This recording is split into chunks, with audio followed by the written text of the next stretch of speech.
please subscribe to the Berkshire Heroes channel. Have you clicked that button yet? Pressed it? Thank you so much. Now on with the show. I'm Laura Blumenthal on the Berkshire Heroes podcast, and with me today is Andrea Clarke, a kinesiologist. Welcome, Andrea. Thank you. Lovely to be here. Now, start by telling me, what is a kinesiologist and who does it aim to help? Well, kinesiology can help all ages, so from children all the way through to the elderly. And the main thing about kinesiology is a form of muscle response testing. So every muscle is associated with a certain system in the body.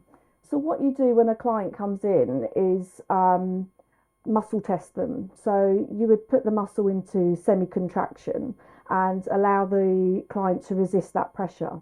And what you're looking for around the body is to find a weak muscle response.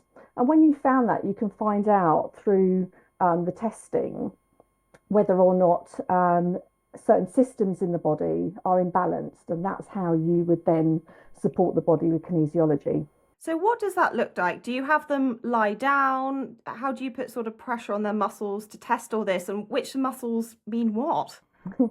So every muscle, there's 42 muscles that which I teach to students, and every muscle has got a nerve supply to a certain system. So, for example, some of the muscles on the arms have got a nerve supply to the central nervous system. Another muscle will have a nerve supply to a certain the stomach or the spleen, the liver, lungs, large intestine. So you can work around the body. Generally, most clients are laying down on the bed. If I have a client who is unable to get on the couch, you can do it sitting down. So you just hold the muscle out and allow a small amount of pressure. So if I'm doing this muscle, which is associated with the gallbladder, I would ask them just to resist the pressure, and then I would just place pressure on, and I would identify whether the muscle responds as a strength or a weakness, and then I would go from there. And which illnesses does this help with? Well, to be honest, a lot of clients come when they have been to the GP and they haven't got the answers that they've wanted. So we're not somebody who doesn't work alongside the GP practices. Clients would often come with digestive issues, gut issues, where they've been diagnosed with IBS symptoms. So IBS symptoms can be a big kind of issue. Like, it's a very difficult one to understand what's happening in the gut. So people come out without any answers sometimes, and the doctors may say, well, change your diet, but it's really difficult to know how to change your diet and what is going on with the system. So what I would do is I would ask the clients to bring in some of the foods that they would be eating. I've got test vials here for all the food sensitivities. So I would come in and I would look around the system to find out which part of the body is imbalanced. So it could be that the liver is weak and that it's not processing as well. So that means to say that everything goes down a little bit more uncomfortable. It may be that they may be sensitive to wheat. So there's certain acupuncture points on the body that I would be touching while I'm muscle testing and placing the product onto the system. So it's kind of like circuit testing. And I can identify whether or not it's overloading the body, which means then I can recommend then cutting it out for a certain period of time and seeing how the body responds to that. So a lot of gut issues. We can work around the system as well, looking at certain structural imbalances. There's valves on the body that can be corrected by gentle massage techniques. There's lymphatic points on the sides of the legs, which help to support lymph flow. So we'll be massaging those as well. So it's kind of like a truly holistic treatment for clients, and they will come out with some answers to some of their questions that haven't been answered at the GP. So we're able to kind of support them and help them to change their diet and lifestyle. And what does particular food groups overloading the body mean, and how can you tell through kinesiology? So in terms of the Western diet, it's very wheat based, it's very cow's milk based. And often, what happens is if the body um, is overloaded, so it has too much of it, it responds in a negative way. So the digestive system becomes a bit more sluggish. You can feel very tired all the time. You can feel like you've got lack of energy, very lethargic. It may affect your sleep. So it can have a quite a negative effect on the body, and particularly with sugars as well. So if there is a lot of sugar load in the body, that can also affect the way that you process sugars with the pancreas, and that can cause weight gain, and that can cause you to be much more uncomfortable. So there's ways that we can look around and test those um, major food groups to find out which ones then will weaken certain systems in the body. And the people who come to you, are they people who've gone to their GP? They know they've got a problem with their gut. They don't really know what's going on. For some reason, the GP and tests can't find what they're intolerant to or what's wrong. And then they're either referred to you or find you just to try to find another way to see what is going on. Yes, kinesiology is now recognised as part of the CNHC, which is the Complementary Natural Healthcare Council. So it has been accredited. So GPs can refer to see a kinesiologist if you're on the register. They come to us, yeah, when they want answers, and often because kinesiology is such a holistic practice, it could be through a variety of different reasons why the body is not digesting these foods. It could be stress. So there's a lots of ways that we can test for stress on the body by testing certain muscles that's associated with the adrenals. And if that is the problem, if stress does come out, then there's certain techniques that we use to alleviate stress by holding points on the body and calming the body down. So, when you're going to see the GP for 10 minutes, like there may be the root cause may not just be the food testing, it could actually be stress.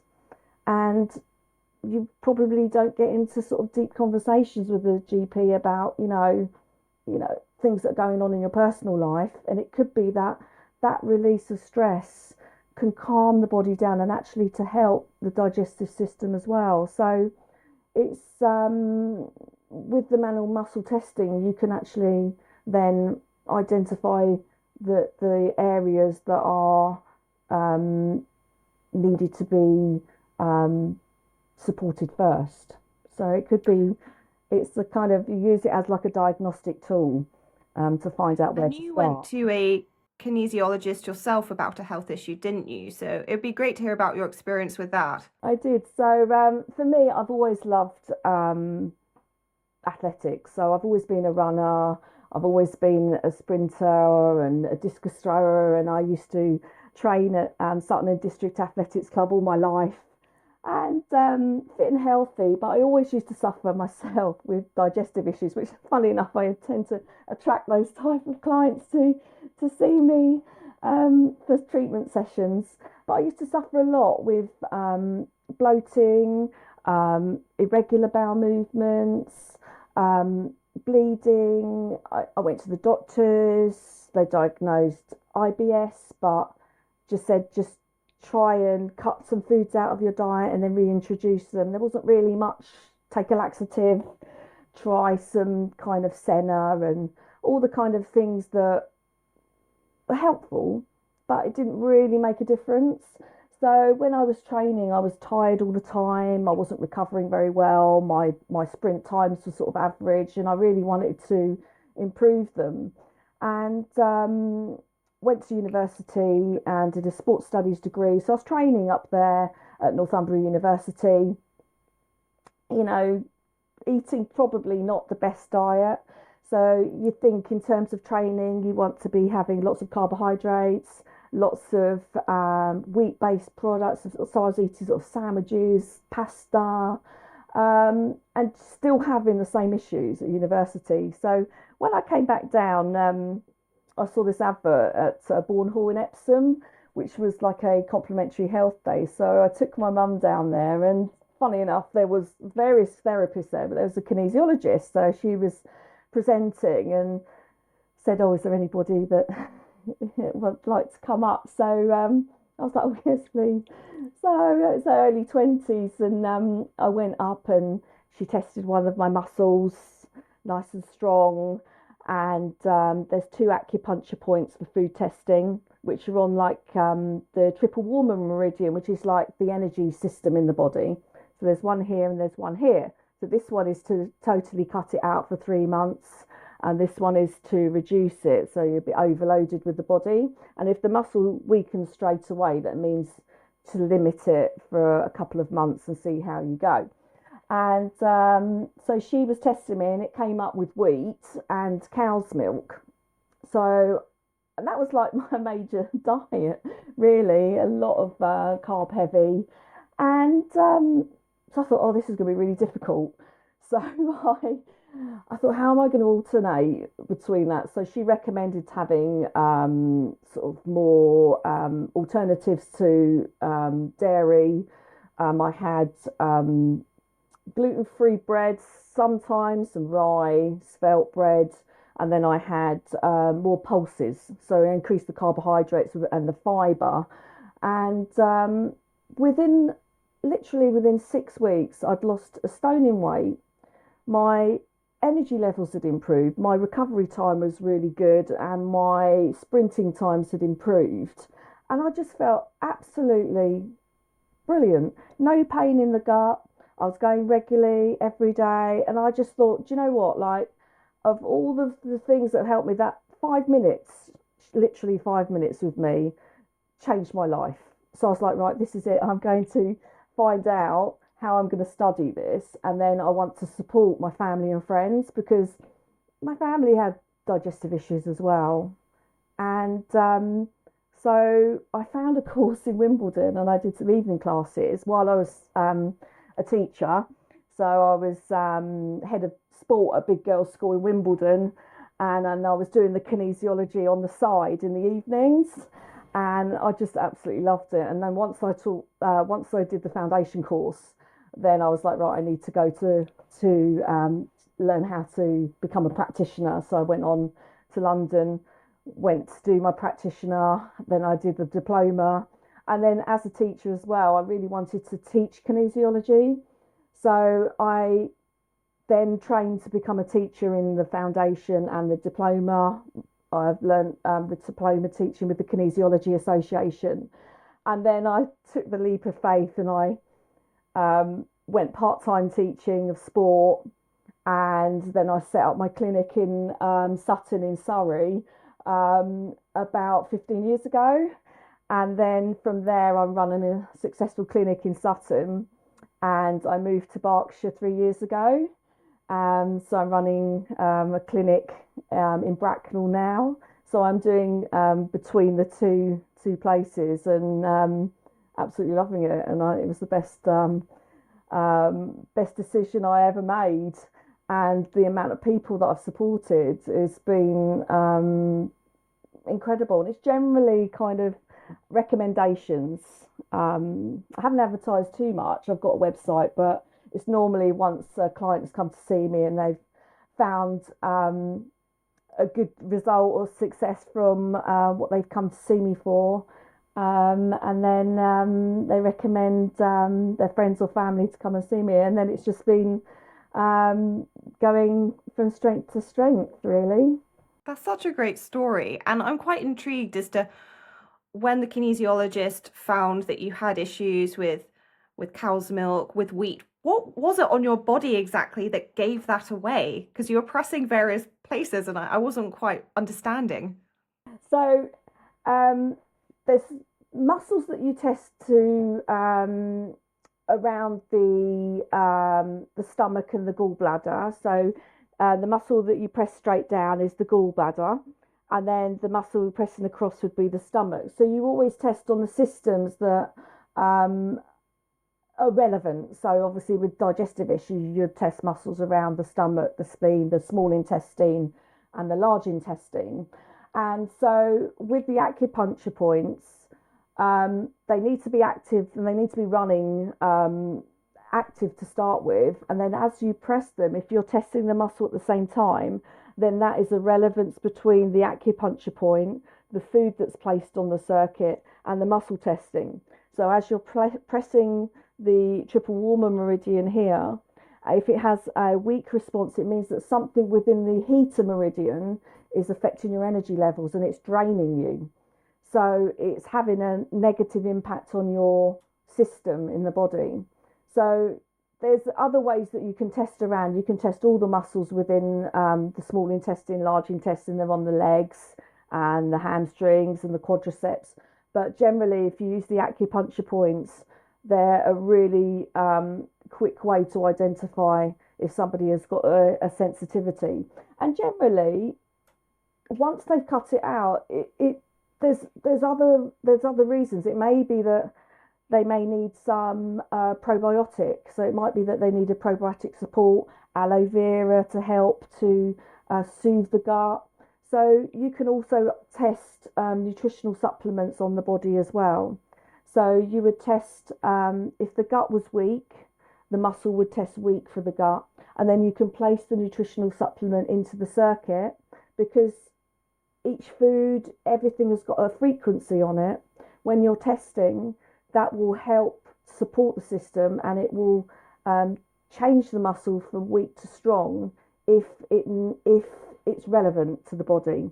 So you can have a look at different types of probiotic strains to find out which one is specific for the large intestine, for example, because we've got trillions of bacteria, but if you're overloaded with too many of one, it doesn't help the others either. So you need to have like a balance. So when you were being tested, was it the case that in particular areas you were just too weak to resist the person sort of pressing down on your muscle? Yes, yes. So Oh, interesting, because you were in your early 20s, you're an athlete, so you should have had no problem with any of that. it's not so much the strength of the muscle though. It's not how strong you are, because I have a lot of men who come and sort of fight against you in terms of like, I'm strong. But actually, it's such a subtle test. You don't have to press strong. It's only 2 pounds of pressure, and you have to meet my pressure. So they can't really, you can't press too hard, because the test won't be relevant then. There's a certain pressure that you have to press, 2 pounds of pressure at the same time to have the right muscle response.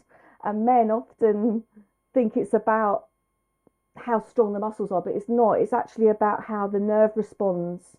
So when you switch a muscle off, you can place a magnet, the north pole of the magnet, onto the belly of the muscle, and the muscle can switch off. If you rub the lymphatic points around the muscle will switch off. If you massage the tendons or the belly of the muscle, it will temporarily switch the muscle off for 4 seconds, and then it will reset. So you're looking for a change all the time when you're doing the testing. And doing some research online, because I knew nothing about kinesiology before coming across you, Andrea.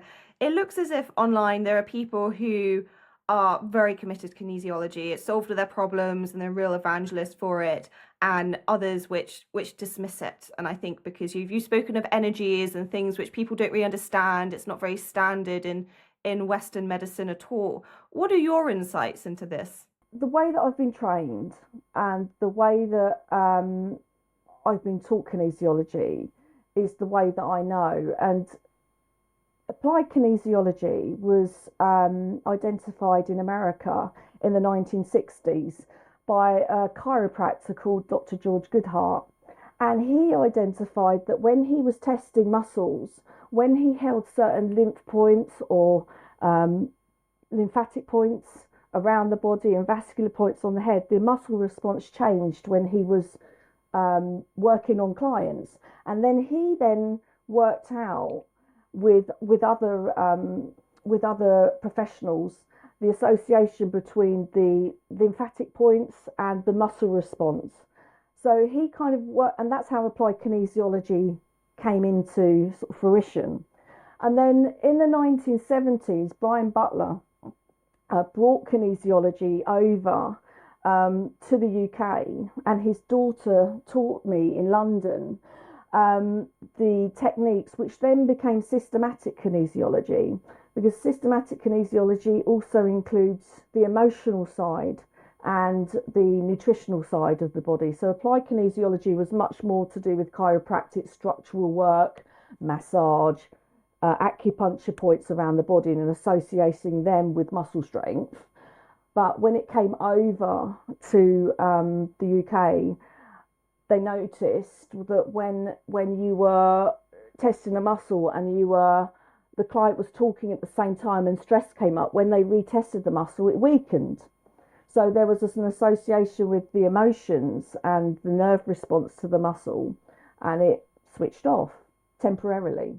So introducing nutrition as well can also balance the body as well. So there's no point in getting a treatment if you're not going to support the body with good food, good nutrition as well. So that's how systematic kinesiology, and there are various types of kinesiology that is taught in the UK, but we're much more holistic in terms of the whole approach.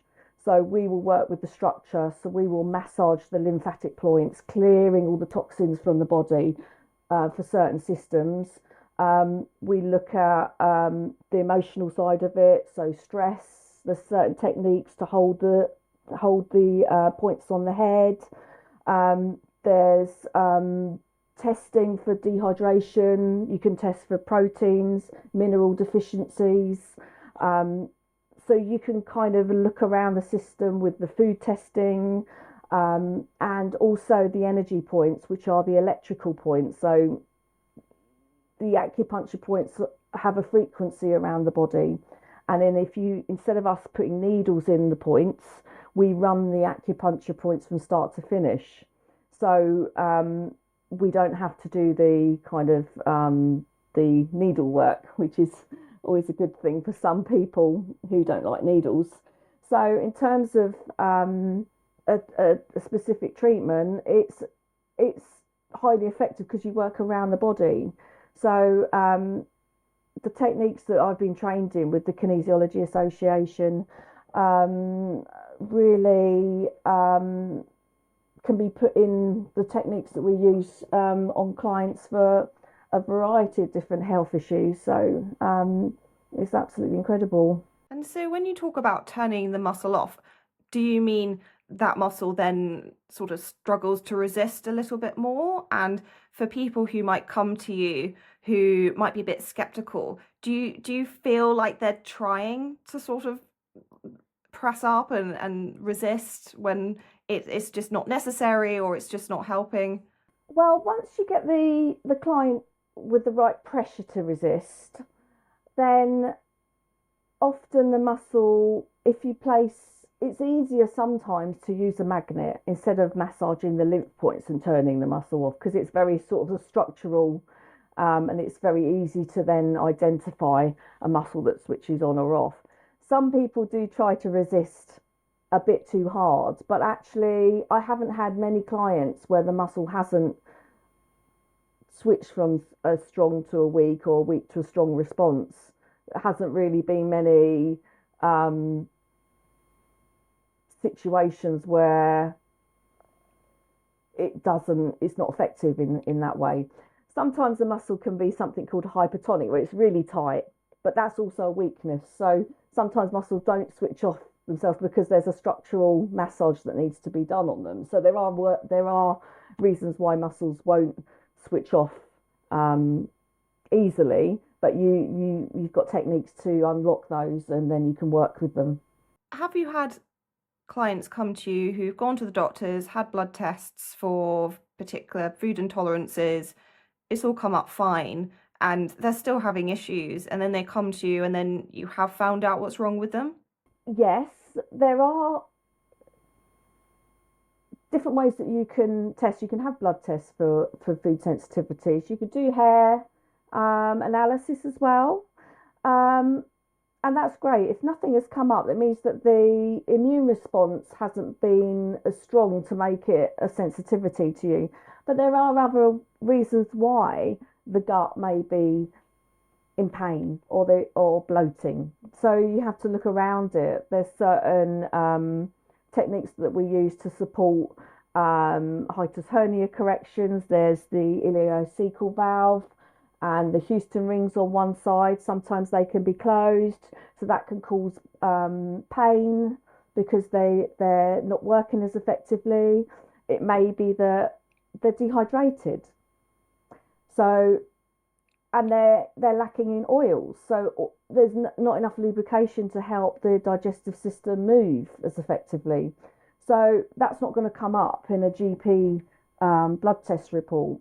So there's and also stress. So there's not necessarily a one fix. You know, this is definitely what is. We don't diagnose, but we'll always look around the system and we'll always fix in priority the muscles that come up. So it may be that stress is the major factor, and actually reducing that will help to improve the gut. It may be that dehydration is the major factor. So improving that will help the peristalsis, it'll help things to move through. So it sounds as if kinesiology really complements someone when they go to the GP, because as we've talked about, you only get about 10 minutes with your GP. It's not a relaxing experience at all. You don't have a lot of chance to talk about everything that's going on in your life and everything. But it sounds like when they come to you, you do have more time to talk to them about all sorts of different things. What I've researched online is that people come away feeling very relaxed. They feel very much better anyway. And so it is that sort of stress element, which a lot of the time you're not going to feel better coming out of a GP's office. And so it sounds as if people who are either struggling to get appointments, struggling to get what they need from the GP, are sort of crying out for alternatives where they can just talk to someone, talk about a round of various elements in their life and just feel a lot more relaxed and just explore things. I know, and what we do is when a client contacts me, you know, I send them a full client questionnaire, so they have to fill out the whole medical history and then a separate questionnaire for their lifestyle. So what they're eating, like what their day's like, how stressed is their work-life balance, family, work, how well do they sleep? You know, have they got any digestive issues, like you say, or hormones, or anything with the skin? Or I go through the whole thing. So by the time they come to me for the first session, I've already got a picture of their lifestyle, how they live their life, how many times they walk the dog, how many times they are they working from home, are they quite sedentary, you know, are they highly stressed, have they just had a breakup, are they, you know, single parent, are they, you know, there's lots of things that I'm aware of when they come in for the session for me to know where to start.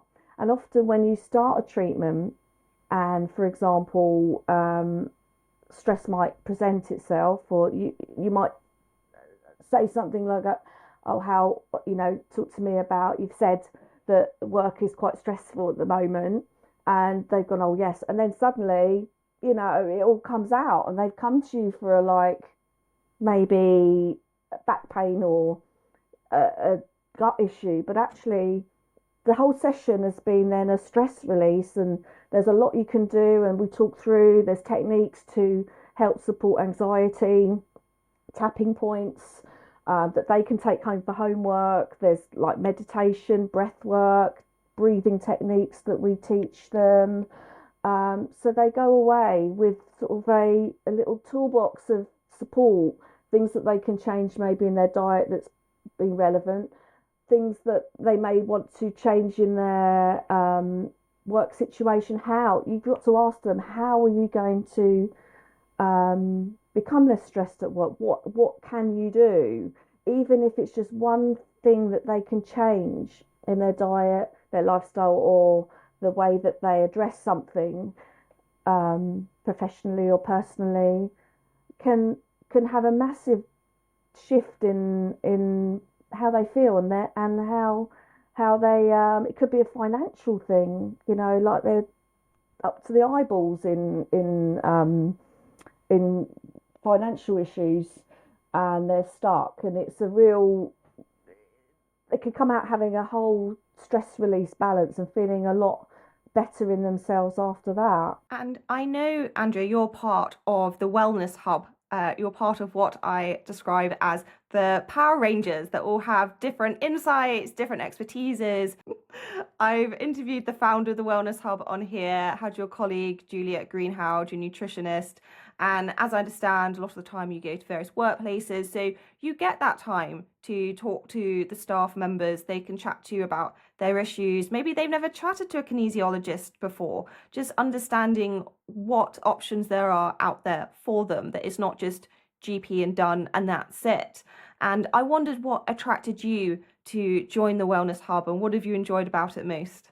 Well, funny enough, obviously scrolling through Facebook, I found like Eventbrite, and I was just like, wellness for professionals. I was like, that's just what I need at the minute. And so I phoned my friend. I said, "Oh, do you fancy going together?" So we went down there, and it was a fantastic setup at the Regis building in Bracknell. And Zoe had set up all of the stands, and then you could talk to all the therapists that were there, and then everybody did a presentation. So we had Angela, she did a lot of techniques for tapping and self love and how to keep calm. And it was just really interesting things that I didn't know, and I love learning. And I just thought, oh, it was great. And then Juliet came up and she showed us how to increase protein in your diet, and I did like a questionnaire about how much fiber I had, so I know how to kind of increase that a little bit more. And Sandra was there, she's an acupuncturist. She was sort of talking about the spleen and how important it is to look after your spleen, and how that affects bloating and how she can support with acupuncture. So I was just like in my element. So I'm sitting there as a guest, and I thought, do you know what? I'd really love to be part of the Wellness Hub because it incorporates a lot of our values. I feel frustrated sometimes that we're not out there enough and people don't know who we are. And we're here to support people with their health and well-being. And so I spoke to Zoe at the end, and I said, "Oh," she said, "What do you do?" And I said, "Oh, I'm a kinesiologist." And of course, it's like, "What's that?" And I said, "Well, why don't you come for a treatment? I'll come for a treatment, and it's easier to show you and talk about it as we go along." And she came for treatment, and she felt so much better, relaxed and calm, and she understood more as I was talking through. And she asked me if I'd like to be part of the team, and I was just like, I just jumped at the idea. I thought, yes, brilliant, because if we can get in, it's like if you're working full time in 9 to 5, like when are you going to have the time to go and see somebody if you really need to go and see a therapist for whatever reason? Like, when are you going to have the time? You're going home, you got the kids to sort out, your husband or the dog to walk, and the weekends you're seeing, you got events on, family, whatever. And for Zoe's concept to go into support in actually corporate and actually be there and be present as a physical person and not just on Zoom talking to sort of a therapist or whatever. Um, I think that would be a great hands-on approach, and we're there. Absolutely. When I interviewed Zoe D'Souza, the founder of the Wellness Hub, she very much talked about her life in the corporate world, experiencing burnout, and this is what led her to start up the Wellness Hub. So you can just get all these wellness experts in a place of work. The staff are a captured audience. They're encouraged by their managers to go and talk to these experts that are on site right now. You don't have an excuse. You don't have to travel anywhere or anything like that. It's kind of spoon feeding them this opportunity so they can understand what you do and what might work for them to deal with stress and to deal with gut issues.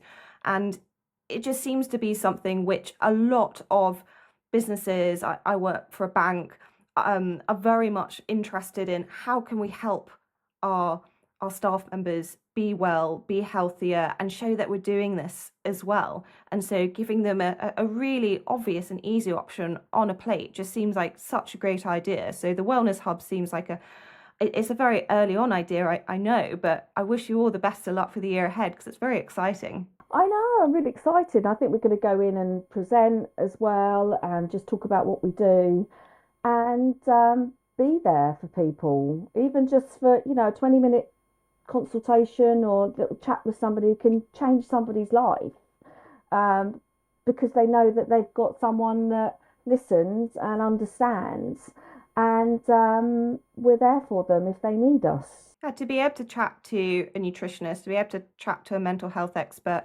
when all you usually have offered is a 10-minute GP's appointment when you've got like a bad cold or something more serious. It's just such a godsend for people who are too busy and don't just want to rely on Google. And Andrea, tell me, where can people find you online and what are you focusing on right now in your life? Well, I'm focusing on New Year, New Start. So for January, I'm doing a 20% discount for all new clients. If they wanted to come along just for like a kickstart to 2026, a nice MOT. If you want me to check on anything you'd like, whether it's supporting your gut health, food sensitivity, weight management, balancing hormones, or just stress release, or some clarity on anything that they're looking forward to doing, in the following year, they can come and see me. I'm on my website is www.kinesiology 4 number 4 and a u.co.uk, or they can email me on kinesiology again for you at gmail.com, and if they quote health 2026, then I'll give them a call. We can have a chat consultation online for free, just to see if my services are what they're requiring, and then we can go from there. Fantastic. And I have a final question for you, Andrea, which is if you were Prime Minister, what would you change about the UK and why? Do you know what? There's been so much on the news this week about obesity, the obesity crisis and the childhood obesity. Being a sports teacher, the amount of sport that even teenagers were doing, even my school, 2 hours a week. I mean, that's, it's nothing, is it? And they get a little bit more primary school, maybe 3 hours over 2 weeks or 2 hours a week. It's not a lot. And, mothers are working full time as well. Maybe the children aren't maybe getting as healthier lifestyle as possible for various different circumstances. And it's costing the government £6 billion a year to to um, to deal with obesity related conditions of various ages. And if they could just invest a couple of billion in even having like wellness hubs around the country, like what we're doing, or like wellness hubs with therapists who are on site to help on certain days of the week, this country would be a lot kind of more in tune with supporting itself in a much more holistic way. And so I'd ask for, some investment in complementary health therapists. Maybe they can set up sort of hubs alongside GP surgeries, somebody they can refer to, even if it's online, to talk to, like you say, for half an hour. My previous GP in Sutton said 80% of his cases are type 2 diabetes. People come back, they say change your diet, they come back a couple of months later, still the same thing. It's like an ongoing, there's not enough support to help people to really change their lifestyles, and that's where we need a kinesiologist, a nutritionist, all the therapists to help young people as well as old to really feel good. So to have sort of essentially wellness hubs, sort of a small suite of individuals who are experts in nutrition, in mental health, in physical health, go into schools, doctors' surgeries, so people can kind of just drop in to whoever they think might be helpful to understand how to better their diet in a way where they don't feel deprived and they're getting the good things in, but it actually is really yummy. And also just dealing with those mental health issues and physical issues which have kind of been niggling at them, or they don't really understand, that actually having a chat with someone is really going to help with. Yeah, and one small change makes a big difference. Just one small change a week can change somebody's life forever. Indeed, just going in the right direction rather than perfection. But thank you so much, Andrea Clarke, for talking to me today on Berkshire Heroes. It's been really interesting conversation. Thank you.